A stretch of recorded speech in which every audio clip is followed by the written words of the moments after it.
काल दूध भेसळीच्या संदर्भामध्ये एक मोठा जन आक्रोश मोर्चा काढण्यात आला. त्याला लोकांनी चांगला प्रतिसाद दिला. तदनंतर तालुक्याचे आमदार दिलीपराव वळसे पाटील यांनी जनसंवाद मेळाव्याचं आयोजन केलं होतं. परंतु मेळावा होता की माझं फक्त ऐकायचं, की लोकांचा काही संवाद त्याच्यामध्ये नव्हता, असं आमचं एकंदर मत आहे. त्यांचं 57 मिनिटाचं भाषण आज मी ऐकलं आणि आपणा सर्वांना बोलवलेलं आहे. मला त्यांना या निमित्ताने सांगायचं की त्यांनी विस्तृतपणे सगळं त्यांचा दौरा वगैरे सगळं सांगितला. परंतु पहिला माझा प्रश्न त्यांना असा आहे की तुम्ही 2 वेळा दिल्लीचा दौरा केला, 27-28 मेला पण गेले आणि तदनंतर आता या महिन्यामध्ये देखील गेले. परंतु प्रामुख्याने प्रश्न ज्यासाठी आंदोलन झालं होतं त्या कांद्याच्या संदर्भामध्ये तुम्ही राज्य आणि केंद्रामधून काय शेतकऱ्यांच्या पदरात टाकलं, हा माझा त्यांना सवाल आहे. काल त्याच्यावरती काही बोललेले नाही. पुन्हा अधिवेशनात दुधावरच्या भेसळीच्या संदर्भात ते बोललेच नाही. ते आपण तुम्ही विचारल्यानंतर मी त्याचं सांगेलच. परंतु ते म्हटले काही लोक पर्यटनासाठी वर पाऊस झाल्यानंतर तिथं गेले. मी त्यांना आजही सांगू इच्छितो आणि तुमच्या सर्वांच्या माहितीसाठी मी सांगू इच्छितो की माळींची दुर्घटना झाली त्यावेळी सगळ्यात पहिले पोचणारे आम्ही होतो, हे देखील त्यांना विसर पडता कामा नये. पदालेवाडी, उगलेवाडी, भोजनेवाडीचे हे सगळे जिओटॅगचे सगळे फोटो येते. यांनी सांगितलं होतं की 24 तासाच्या आतमध्ये रस्ते चालू करून दिले, पण आज देखील भोजनेवाडी, पदालेवाडी, उगलेवाडीतल्या परिसरातल्या लोकांना तिथं जाता येत नाहीत. रस्ते असे दोन्ही बाजूनी पुलापासून तुटलेले आहेत, काही त्याच्यावर झाले नाहीत. ही फक्त पोकळ बनवाबनवीचं काम त्यांनी केलं की जे मातीचे ठिकाणी रस्त्यावर आले तेवढे फक्त हटवण्यात. आज आता मी सकाळीच विचारलं आपली लोकांना, ते म्हणले आज मशीन आलेलं आहे PWDचे यांनी तिथला आमचा तिथला ते रस्त्यावरला राडारोडा हटवायचं काम चालू आहे. हे देखील मी आपल्या सर्वांना क्लिअर करतो. पुन्हा याच्या संदर्भात ते बोलले की पर्यटनासाठी येतात का रील काढण्याकरता. मला त्यांना नम्रपणे सांगायचे की माळींची घटना 2014ला घडली आणि मग त्यावेळी देखील असं ठरलं होतं की जी गावं भविष्यकाळामध्ये बाधित होऊ शकतात, मग काळेवाडी वगैरे हा जो परिसर आहे जांभुरीच्या तिथला, मग 12 वर्ष झाली अद्याप काही तिथं झालेलं नाही. आणि तुम्ही सांगता की मी तेवढ्यासाठी गेलेलो आहे, तर याची देखील मला आठवण त्यांना करायची. मुख्य उद्देश हा कालचा दूध भेसळीच्या संदर्भात होता. पण त्याच्यात हे रस्त्याचं काम झालं, रुग्णालयांचं हे झालं, तमूक झालं, अमुक तमूक, याच्यावरती सगळ्याबाबत त्यांनी वेगवेगळ्या प्रकारची मतं त्याच्यामध्ये मांडलेले आहेत. मी आपणाला या निमित्ताने सांगू इच्छितो की त्यांनी एक विषय मांडला की फक्त आमच्याच कार्यकर्त्यांच्या बाबत दूध भेसळीच्या बाबत बोलले, भाजपच्या वरती देखील छापेमारी झाली याच्यावरती ते काय बोलले नाही. आमचं म्हणणं तुम्ही समजून घ्या की आमचं जे म्हणणं आहे की दूध भेसळ करणारे जे 26 आरोपींची नावं आली, भेसळ करणारे आणि दूध घेणारे यांच्या संदर्भामधला आमचा विषय त्याच्यामध्ये आहे आणि त्यांना आम्ही सोडणार नाही. आम्हाला आमच्याकडं अजून कागद आम्ही विचारतोय की हे भेसळीचं दूध घेणारे कोण, आम्ही आरोपींवरती बोलतोय आणि हे जे आरोपी आहेत हे यांच्या जवळचे आहेत. याच्याबाबत त्यांनी काही चकार शब्द देखील त्याच्यामध्ये काढला नाही. तो भाजपचा असो, आमच्या पक्षाचा असो, त्या तांबड्याच्या बाबत मी स्पष्टीकरण दिलेले आहेत. त्यामुळे त्याच्यावरती न बोलता, त्यामुळं भाजपला नाही, तुमचा मित्र पक्ष आहे, तुम्ही सरकारमध्ये आहात, तुम्ही त्यांचा छडा लावा, हे देखील मला त्यांना सांगायचं. आणि म्हटलं की लोकांच्या डोक्यामध्ये बऱ्याच जणांच्या भेसळ आहे. आता आमच्या डोक्यामध्ये भेसळ आहे का तुमचीच मिसळ झाली डोक्यात, हे त्यांनी शोधावं. पवार साहेबांची साथ सोडल्यापासून काय झालं आम्हाला काय माहीत नाही. त्यामुळं त्यांनी काय समजायचं की त्याच्यामधून शिंगवेच्या घटनेला देखील लहान घटना म्हणून ते संबोधतात. आता काल त्यांच्याच पक्षातले मित्र पक्षाचे गोपीनाथजी पडळकर आले होते, त्यांनी काय सांगायचं ते काल त्याच्यामधून सांगितलेलं आहे. पण आम्ही देखील अशा घटनांचा जाहीर निषेध करतो. सोशल मीडियामध्ये म्हटले फेक अकाउंट काढली जातात आणि त्यांनी स्वतःच्या अकाउंटवरून त्या ठिकाणी जे करावं कमेंट जे करायचे असतील, काय पोस्ट करायचे असेल, मग देखो आगे आगे बढ़तात. तुम्ही काय दमबाजीची भाषा करता लोकशाही. मला त्यांना सांगायचं तुम्ही एवढं सांगता फेक अकाउंट की वळसे पाटील साहेब हा आंबेगावचा नारद मुनी हे अकाउंट कोणाचं आहे, हे कोण चालवतो, याचं उत्तर तुम्ही दिलं पाहिजे. त्याचप्रमाणे दुसरं फेक अकाउंट त्याच्यामध्ये रामदास सुकरे हे अकाउंट कोणाचं, त्यानंतर कॉर्नवीट हे कोणाचं. त्याचबरोबर अजून पुढचं एक अकाउंट आहे शेतकरी पुत्र 0909, हे कोण चालवतं. तुम्ही गृहमंत्री होता ना, तुम्ही याचा छडा त्या ठिकाणी लावा. आमची कोणाची ती पण बंद करून टाका आणि तुमची जी आहेत ना ती बंद करून टाका. हे माझं जाहीर त्यांना उघड चॅलेंज. याचं देखील त्यांनी मोक्ष काय असेल ते त्यांनी लावायचं का. माझ्या संदर्भामध्ये त्यांनी काही गोष्टींचा उल्लेख केला की रस्ते अडवतात. मला त्यांना जाहीर सांगायचं, देवदत्त निकमनी कुठला रस्ता जर अडवला असेल तर तुम्ही येऊन सांगा कुठला आहे काय, तहसीलदारला पाठवा, नाहीतर प्रांताला कुठला पाठवा. कुठला रस्ता त्यांनी अडवलेला आहे त्याचं नाव आमदारांनी जाहीर करावं, नाहीतर त्यांनी माफी त्याच्या संदर्भामध्ये मागितली पाहिजे. त्याचबरोबर पतसंस्थेच्या बाबत बोलले की जवळपास 2005च्या दरम्यान एक पतसंस्था इतर सगळे पिंपळगाव भाडेवरती असणारे भीमाशंकर जीप रिक्षा चालक मालक संघटना त्यांनी सर्वांनी काढली. मला त्यांनी सांगितलं की तुम्ही त्या संस्थेचे अध्यक्ष व्हा. म्हटलं मला काही वेळ नाही, म्हटलं तुम्ही असलं तर बरोबर. ती संस्था चालू झाली, त्याच्यानंतर कर्ज वाटप त्याच्यामध्ये झाली आणि तदनंतर ती पतसंस्था काही कारणास्तव की कर्ज जी वाटली गेली त्याच्यामधून पुन्हा रिकव्हरी झाली नाही आणि त्या मुलांना ती काही चालवता आली त्याच्यामध्ये नाही. तदनंतर आमच्या गावचे सरपंच गणेश यादव यांनी सांगितलं की मी पुन्हा चालू करतो. मग त्यांनी ती पतसंस्था नागापूरला चालू करायचं ठरवलं, ती चालवली.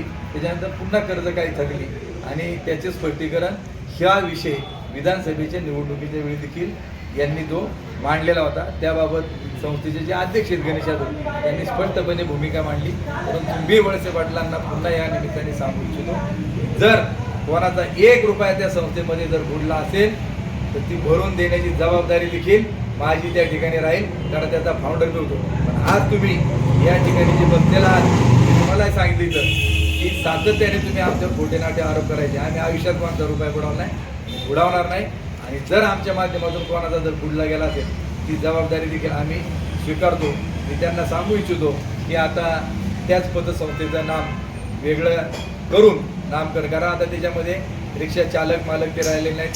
बरीच होता त्या संस्थेचे जे संचालक मंडळ आहे त्यांनी ठरवलेलं आहे तिचं नाव बदलून आता इथं ती पतसंस्था आता चालू करणार आहेत ते.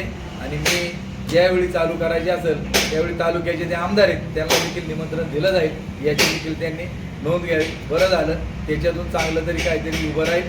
परंतु एवढं पुन्हा सांगतो की आजपर्यंत कोणाच्या 1 रुपयाला त्या संस्थेमध्ये धक्का लागला नाही. कारण ज्यावेळी त्यांची आमची ताटावून झाली ते राज्याचे सहकार मंत्री होते, त्यांनी आम्हाला घोडा लावून टाकला असता. परंतु आम्ही चुकीचं काही करत नाही हे त्यांना चांगलं माहिती, हे देखील मी सांगतो.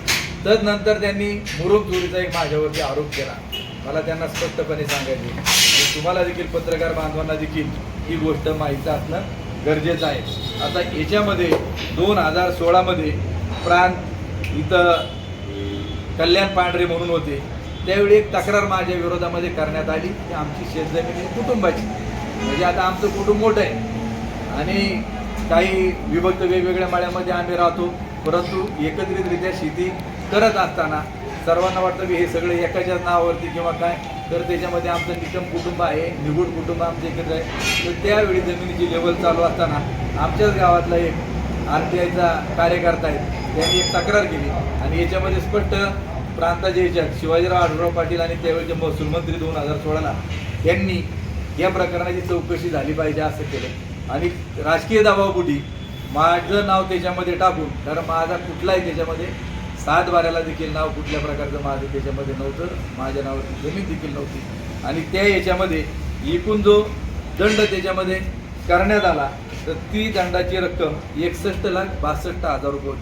त्याच्यानंतर त्याच्या विरोधामध्ये आम्ही अपिलामध्ये गेलो, मग 16मध्ये ही घटना घडली आणि हे अपील चालून कलेक्टरकडे चाललं, त्याच्यानंतर तहसीलदाराकडे चाललं आणि तदनंतर ज्यावेळी सगळी केस डिटेलमध्ये आली त्यावेळी 28/2/2022 रोजी या केसचा निर्णय झाला आणि केसचा निर्णय झाल्यानंतर त्याच्यामध्ये असा निर्णय तहसीलदारांनी दिला की वादी म्हणून माझं नाव त्याच्यामध्ये होतं, प्रतिवादी होते आणि तहसीलदारांनी जो निर्णय दिला की निकाल पत्रात नमूद केलं, तुम्हाला लागले याची प्रिंट मी काढून देईल, वादी व प्रतिवादी 2 यांच्या विरुद्ध तत्कालीन तहसीलदार यांचा आदेश क्रमांक गामगावानं दिलेल्या निर्णय बैर जो गावशेता बदल करण्यात येऊन वादी क्रमांक 1 म्हणजे देवदत्त जयवंतराव निकम वादी क्रमांक विरुद्ध प्रतिवादी दत्तात्रय मारुती इसके व सगळं कुटुंबीय यांची नावे दंडाच्या आदेशातून वगळण्यात येत आहेत अशा प्रकारचा आदेश झालेला आहे.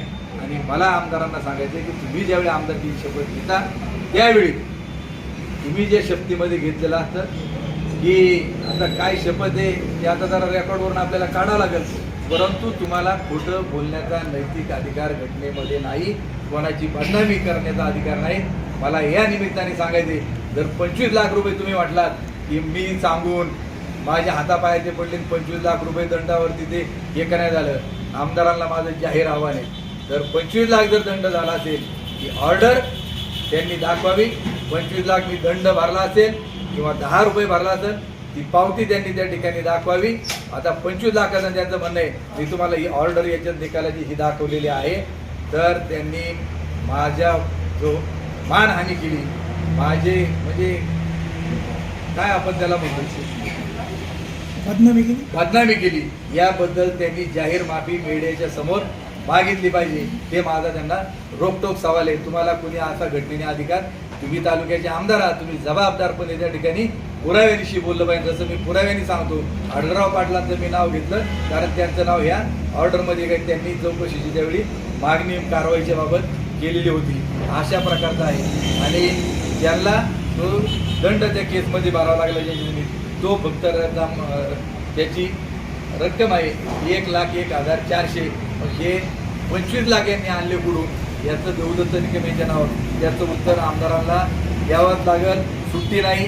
आता मी असं म्हणणार नाही तर मी त्यांच्या विरोधामध्ये आबरू नुकसानीचा दावा दाखल करत, ते खूप मोठे आहेत, मालदार आहेत, त्याच्यामुळे त्यांच्या विरोधामध्ये मी आर्थिक बाजूने टिकू शकत नाही. वकिलाची फी देणं कोर्टात जाणं हे माझं काम नाही, पण जनतेच्या पुढं मी त्यांना उघडं केल्याशिवाय सोडणार नाही, हे देखील या निमित्ताने सांगतो. त्याचबरोबर त्यांचं पुढचा एक विषय होता की थापलिंग देवस्थानचा हिशोब देणार कधी. आमदार साहेब, आपलं कुलदैवत श्री क्षेत्र थापलिंग आहे, जोपर्यंत आपण एकत्र होतो तोपर्यंत देवदत्त निकम तिथल्या तांदळासारखा होता. पण मी पवार साहेबांच्या सोबत राहिलो, तुमच्याबरोबर आलो नाही, तेव्हापासून माझी त्यांना खूप ॲलर्जी झालेली आहे. मी पुन्हा एक आपल्याला पुराव्यानिशी हे कागदपत्र दाखवतो की थापलिंग देवस्थानच्या संदर्भामध्ये भीमाशंकर कारखान्यामधून 50 लाख रुपये भागविकास निधीचे देण्याचा निर्णय झाला.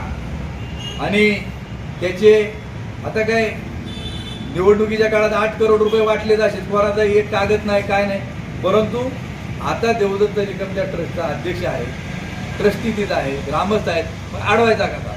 पहिलं मला पत्र म्हणजे देवस्थान ट्रस्टला की 9 मार्चला कारखान्याच्या MDच्या सहीनं पत्र आलं की 50 लाख मंजूर करण्यात आले, परंतु की थापलिंग देवस्थान ट्रस्टचे मागील 3 वर्षाचे ऑडिटेड ताळेबंद पत्रक, नफा तोटा पत्रके, कामाची एस्टिमेट व पूर्तता अहवाल सादर केल्यात, निधीची रक्कम उपलब्ध करून देता येईल अशा प्रकारचं पत्रक 3 वर्षाचे ऑडिट झाल्याचं सगळं आम्हाला रेकॉर्ड पाहिजे. आणि तदनंतर 26 मार्चला यांनी आम्हाला पत्र दिलं, 9 मार्चला, 26 मार्चला आम्ही सगळी कागदपत्र दिली आणि त्याची पोच कारखान्याकडून 28 मार्चला ही मिळाली. आणि आपणा सर्वांच्या माहितीकरता सांगतो की त्यांना जे ऑडिट रिपोर्ट दिले हा 21-22चा आहे कारखान्यात, त्याच्यानंतर हा 22-23चा आहे आणि हा जो आहे 23-24चा आहे. या प्रकारचं हे. आणि हे जे ऑडिटर आहेत हे आहेत गुंड गावडे आणि कंपनी. आता गुंड गावडे आणि कंपनी जे थापलिंग देवस्थान ट्रस्टचं ऑडिट करतं तेच गुंड गावडे शरद सहकारी बँकेचं करतं आणि भीमाशंकर कारखान्याचं देखील करतं. त्यांना जर काही याच्याबाबत शंका असेल हिशोबाची, त्यांनी त्या ऑडिटरला बोलवावं, त्यांनी थापलिंग देवस्थानवरती यावं. आम्ही सगळे ग्रामस्थ ट्रस्टी तिथं त्यांच्या प्रत्येक प्रश्नाचं उत्तर द्यायला बांधलेलं जाऊन. तुमच्या माहिती करता हा जो चेक आम्हाला 4 ऑगस्टला देण्यात आला 25 लाखाचा, त्याच्यात मॅनेजिंग डायरेक्टर म्हणून ते स्वतः वळसे पाटील त्यांची एक सही असते आणि कारखान्याचे चेअरमन तिघांचे साहेब त्यांनी सही करून हा 25 लाख रुपयाचा चेक जर दिलेला असेल तर मला त्यांना सवाल आहे, तर तुम्हाला जर हिशोबात सगळा जर गोल वाटतो तर तुम्ही हे पैसे खिशातले नाही दिले, कारखान्यातले तुम्ही 50 लाख रुपये दिले कसे, हे देखील मला सवाल विचारतो. आणि ज्यावेळी आपण दुसऱ्याकडे बोर्ड दाखवतो त्यावेळी मला त्यांना विचारायचे की आजपर्यंत तुम्ही तुमच्या खिशातले थापलिंग देवस्थानला किती रकमेची पावत्या फाटल्यात ते देखील त्यांनी जनतेच्या समोर त्या ठिकाणी सांगावं, हे देखील मी आपल्या सर्वांना सांगतो. मी किती दिले हे मी माझ्या तोंडाने जाहीर करणार, पण त्यांचा आकडा आला का माझ्या स्वतः किती दिलेले आहेत ते देखील मी योग्य वेळी त्याचं उत्तर दिल्याशिवाय राहणार नाही. आता ज्यावेळी तुम्ही दुसऱ्याचा हिशोब मागता ह्या देवस्थानचं, मला देखील त्यांना या निमित्ताने विचारायचं आहे की तुमच्या गावामध्ये देखील महादेव देवस्थान आहे, भैरवनाथ देवस्थान आहे. भैरवनाथ देवस्थान ट्रस्टचं तुमच्या गावातला अध्यक्ष कोण, तुमच्या कुटुंबातले का कोण, त्याचा हिशोब निरगुडसर वाल्यांना दिला का? महादेव देवस्थान जे आहे तुमच्या गावातलं, तर त्या देवस्थानची जी 20 एकर जमीन आहे, आता कारखान्याचं तिथं रोपवाटिका वगैरे नर्सरी प्लॉट शेततळं कारखान्याने खर्च करून तिथं केले, तर ही जमीन देवस्थानकडून यांनी NCRD ला ते स्वतःच्या संस्थेचे आहेत ते अध्यक्ष आहेत का कुटुंबातलं कोणी मला नेमकं माहीत नाही, पण त्याची NCRD चे प्रमुख तेच आहेत. तर त्यांच्या नियंत्रणाखाली चालणारी ती राष्ट्रीय ग्रामीण विकास संस्था आहे, त्या संस्थेला ती महादेव देवस्थानची 20 एकर जमीन आहे आणि तदनंतर ती देवस्थान NCRD ना भीमाशंकर कारखाना दिले. भीमाशंकर कारखाना देखील त्यांना त्या जमिनीचा खंड देतोय. मी आपणाला सांगू इच्छितो की आमच्या गावात देखील 8 एकर देवस्थानची जमीन आहे, ती जवळपास किती रुपये खंड एकरी, 48,000 रुपये एकरी खंडाने तिचा लिलाव झालेला आहे. मी म्हणतो नाही 48,000, 40,000. आपल्या तालुक्यात आज जमिनीचा काय रेट झाला आहे खंडाचा बागायती, 35,000 रुपये एकराच्या पुढे झाला आहे. मग आपण कमीत कमी 35,000 रुपये धरले तर 7 लाख रुपये वर्षाचे त्या ठिकाणी खंड त्या महादेव देवस्थान जमिनीचा होतो. मग आता 20 वर्ष यांच्याकडे आहेत NCRDकडं का 15 वर्षे आहेत, जरी आपण धरलं तर 1 कोटीच्या खाली त्याचा रक्कम होत नाही. मला त्यांना हे विचारायचं आहे का ह्या महादेवाच्या जमिनीचा तुम्ही निरगुडसर ग्रामस्थांना हिशोब कधी देणार आहात? दिला आहे. जसं मी थापलिंगला तुम्हाला बोलवतोय तसं आम्हाला किंवा मीडियाला सगळ्यांना बोलवा, कारण निरगुडसर ग्रामस्थांना मी या महादेव देवस्थानच्या जमिनीचा सगळा हिशोब दिला आहे, हे देखील मला त्यांना या निमित्ताने सांगायचे. त्याचबरोबर त्यांनी एक डान्स बारचा उल्लेख केला. आता मला माहीत नाही की कोणाचं बद्दल त्यांना डान्स बारच्या बाबत बोलायचं. आता आमचं ना परमिट रूम ना काही, त्यांचं होतं एक राज वाईन्स म्हणून विसरातवाडीला एकनाथ शेट्टीकरांच्या नावावरती एक दुकान होतं, पण लई आरोप प्रत्यारोप व्हायला लागले. त्यांनी ते विकून टाकलं मस्क्यांना पुण्यामध्ये. त्याच्यामुळं त्या डान्स बारला कोण गेलेलं आहे, काय गेलेलं आहे, कोणाचं आहे. आणि तुम्हाला जर एवढं डान्स बारबद्दल वाईट जर वाटत होतं, तुम्ही राज्याचे उत्पादन खात्याचे एक्साईज मंत्री होतात, उत्पादन शुल्क राज्याचे गृहमंत्री होतात, RR आबांचं नाव झालं की त्यांनी डान्स बार बंदी केली. मग तुमच्या काळात हे बार चालू का होते, हा देखील माझा त्यांना सवाल या निमित्ताने आहे. तुम्ही आज देखील आमदार आहे, तुम्ही का बारच्या विरोधामध्ये बोलत नाही? बार बंद केले आणि तुमच्या मांडीला मांडी लावून बसणारे आता किती बारवाले, किती वाईन शॉपवाले, त्यांना उमेदवारी कशा काय तुम्ही देता? याचा देखील मला त्यांना खुलासा या निमित्ताने विचारायचं आहे. आणि ते कोणाबद्दल नेमके बोलले ते कळलं पाहिजे. कुणी नेलं, कुठं नेलं, काय त्यांच्या क्लिप असतील, एकदा त्यांनी लोकांच्या समोर त्या ठिकाणी दाखवत नाही. पण मधल्या काळात निवडणुकीच्या वेळी आम्हाला पाहायला मिळालं की यांनी सगळे कार्यकर्ते पुढं कोकणात गणपतीपुळ्याला का अलिबाग कुठं नेले होते? अलिबागला तिकडे नेले होते. त्यावेळी सगळ्या बाया नाचताना डान्सच्या तुम्ही सगळ्यांनी पाहिलेल्या आहेत, कोण कुठं नाचतो, कोण कुठं नाचतो, ते लोकांना सगळ्यांना माहिती.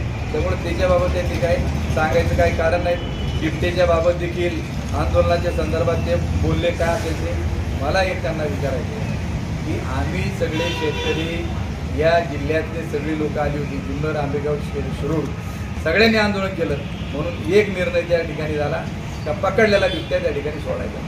आता ते म्हणले की हल्ले तिकडं झाले शिरूर तालुक्यात, आंदोलन आंबेगावला का बरं तुम्ही असं भेदभाव करायला लागले शिरूरवाले आणि आंबेगाववाले?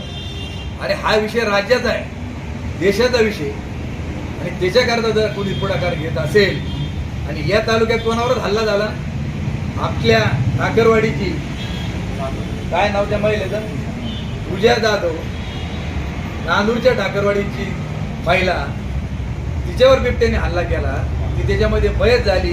तिच्याबद्दल तुम्हाला काय वाटत नाही? तुमच्याच मतदारसंघामध्ये जांबूत येत नाही, पिंपरखेड येत नाही, आणि सांगता का आंदोलन इकडं का केलं?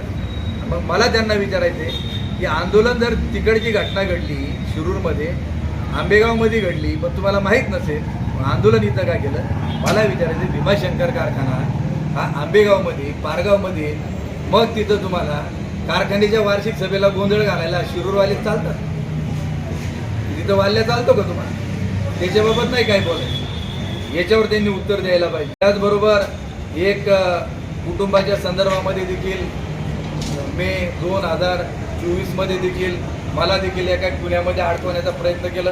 आमच्या कुटुंबामधल्या काही 2 लोकांना त्याच्यामध्ये आरोप करून त्याच्यात खोटे नोटे लोक पैसे देऊन निवडणुकीच्या काळामध्ये रुपाली चाकणकरला इथं आणून वेगवेगळ्या प्रकारचे आरोप माझ्यावर करण्यात आले, हे करण्यात आले. परंतु जे गुन्हे त्यावेळी दाखल झाले होते त्याचा निकाल देखील कोर्टामध्ये झाला आणि त्याच्यामधून निर्दोष मुक्तता आमच्या कुटुंबातल्या लोकांची. ते म्हटलं पुतण्या नाही, माझा चुलत भाऊ होता. आम्ही ते मी त्यावेळी सांगितलं, आजही सांगतो की आजही तुम्ही जाऊन पाहू शकता. जी घटना घडली ते कुटुंब तिकडच्या मळ्यामध्ये राहते, आम्ही इकडच्या मळ्यामध्ये राहतो. आमची जी शेती आहे, बागा आहेत, त्या शेजारी तिथं असल्यामुळं काही डिटेल माहीत नाही. फक्त आता मी त्यावेळेला त्याच्यात बोलत न जाता त्याचा निकाल कोर्टाने दिला आणि त्याच्यातून निर्दोष मुक्तता केली. त्यामुळे आता हे आमची विनाकारण बदनामी करण्याचं काम त्यांनी करू नये, ते जबाबदार आहेत. त्यांनी पुराव्यानिशी बोलावं हे देखील मला या निमित्ताने त्यांना सांगायचे. त्याचबरोबर पुनर्वसनाच्या जमिनीच्या संदर्भामध्ये काय बोलले की ज्यावेळी कोणालाही जमीन घ्यायची असते तर त्यावेळी ती जमीन कोणालाही घेता येते. मग फक्त आदिवासीची जमीन कोणाला घेता येत नाही आणि जमीन घेता असताना सरकारची परवानगीने घ्यावी लागते. मी स्वतः असेल, आमच्या कुटुंबातील व्यक्ती असतील, आम्ही देखील आमच्या गावामध्ये जमीन खरेदी केलेली आहे. जशी खरेदी केली तशी नागापूरमध्ये देखील जवळपास 13 एकर जमिनीची विक्री देखील आमच्या कुटुंबातून आम्ही केलेली आहे की जी आम्हाला सोयीची नव्हती, लांब होती, ती विकली, शेजारची आम्हाला मिळाली आणि हे घेताना सरकारच्या परवानगीने घेतलेल्या आहे. त्यांना मी पुन्हा आठवण करून देतो की वळसे पाटील साहेब, गावठ्याला तुमच्या मुलीच्या नावावरती, पूर्वाच्या नावावरती, अजिंक्य गायकवाडच्या नावावरती, त्याचबरोबर डहाके, यशवर्धन डहाके की जी जमीन पूर्वी विद्या भगवानराव भगवान मल्हारराव बेंडेच्या नावावरती 44 एकर होती कवठ्याची जमीन, तीच जमीन आता त्यांच्याकडून पूर्वी मुलीच्या, भाषेच्या आणि तुमचा विश्वासातले जे गायकवाड आहेत त्या तिघांच्या नावावरती कवठ्याची जमीन केली. ही जमीन कोणाची होती? ही जमीन देखील मागासवर्गीयाची, भारवतन इनाम वर्ग 2ची, वतनाची 2 नंबरची. तुम्ही देखील शासनाची परवानगी घेऊनच ती खरेदी केलेली आहे आणि त्यातली 12 एकर जमीन ही धरणग्रस्तांसाठी राखीव असताना ती तुमच्या ताब्यात कशी काय? आज देखील त्यांच्या ताब्यामध्ये तुम्ही मीडियावाले जाऊन तिथं गावठ्याला बघा की जमीन यांची खरेदी 44 एकरची, परंतु ताब्यामध्ये प्रत्यक्ष 56-57 एकर जमीन आहे. जी लोकच यांच्याकडे मागणी करतायत, आमची जमीन आम्हाला परत द्या, हे काय देत नाहीत. पहिलं दुसऱ्याच्या डोळ्यातलं तुम्हाला त्या ठिकाणी मुसळ दिसते, पण आपल्या डोळ्यातलं मुसळ दिसत नाही. मी त्या दिवशी सांगितलं होतं, त्या गावच्या मुली त्याच गावच्या बाबी, आमचं जसं तुम्हाला सगळं माहिती तर तुमचं एवढं सगळं सहित माहिती, कारण तुमच्या सगळ्या या खरेदीमध्ये मी स्वतः होतो. पराकार घराच्या जमिनी किती घेतल्या, कोणाच्या घेतल्या, याचे सगळे पुरावे माहिती. आता जी वेस्टर्न हिल करता तुम्ही थोरादाड्याला जमिनी घेतल्या ती तोट्यात दाखवली. शरद बँक त्याच्यामध्ये किती कोटीला डुबली आणि आता तिथं परागनीची मालकी हक्क आहे. ती जमीन कोणाची? थोरादाड्याची. त्यांना माहीत नाही का कोणाच्या नावावर तुम्ही घेतली, कंपनी कोणाची? हे सगळं मला आता काढायला त्यांनी भाग पाडू नये. नाहीतर विषय आपला होता दूध भेसळीचा, पण सगळं प्रकरण लोकांचं लक्ष बाजूला विचलित करून हे डायव्हर्ट करायचे आणि वेगळे मुद्दे चर्चेत आणायचे, हे त्यांचं कायमची पद्धत आहे. त्याचा मी स्पष्टपणे त्या ठिकाणी निषेध व्यक्त करतो की आमचा मुद्दा दूध भेसळीचा होता, त्याच्यावरती ते काही बोलत नाहीत, परंतु ही वेगवेगळी सगळ्या कथाकारणे सांगतायत. आणि ही एक लावा ना सभा, समोरासमोर होऊन जाऊ द्या. हे सगळं दूध भेसळीच्या बाबत बोला तुम्ही, हे सगळं नीटनेटकं होऊ द्या. काय तुम्हाला बोलायचं तर आम्हाला समोरासमोर बोलू, आमची कधी पण तयारी आहे. आणि आज कर्जमाफीच्या जाताना सांगितलं की आम्ही सरकारमध्ये आहोत, आम्ही कर्जमाफी केली, अमुक केलं तमुक केलं. पवार साहेबांनी त्या दिवशी ट्विट केलं होतं की सरकारचं आम्ही अभिनंदन करतो, पण सरकारबरोबरच सरकारचा निर्णय वेगळा होता. अटी शर्ती घालून 19 सालचे लोकांना ज्यांना कर्जमाफी ते वगळले होते, त्याच्यानंतर 50,000पर्यंत होतं, नियमित भरणाऱ्यांना वगळलं होतं. परंतु आमचे नेते आदरणीय रोहितदादा पवार यांच्या नेतृत्वाखाली वेगवेगळ्या शेतकरी संघटना, रविकांची तुपकर असतील किंवा अन्य काय असतील, या सगळ्यांनी जो लढा चालू केला पंढरपूरमध्ये तिथं उपोषणाला बसले, सरकारचे प्रतिनिधी तिथं आले, त्यानंतर चर्चा झाली, आम्ही देखील त्या आंदोलनामध्ये पंढरपूरला सहभागी होतो. म्हणजे हे यश तुमच्या फक्त सरकारला त्या ठिकाणी नाही, तर त्याच्या विरोधात आवाज उठवला लोकशाहीमध्ये सर्व जनतेने, म्हणून सगळ्यांना त्या आहेत. त्यामुळे तुम्ही काय पाठ चुकून घ्यायची स्वतः गरज नाही, हे देखील मला त्या या निमित्ताने त्यांना सांगायचे. याच्या व्यतिरिक्त म्हणजे काय प्रश्न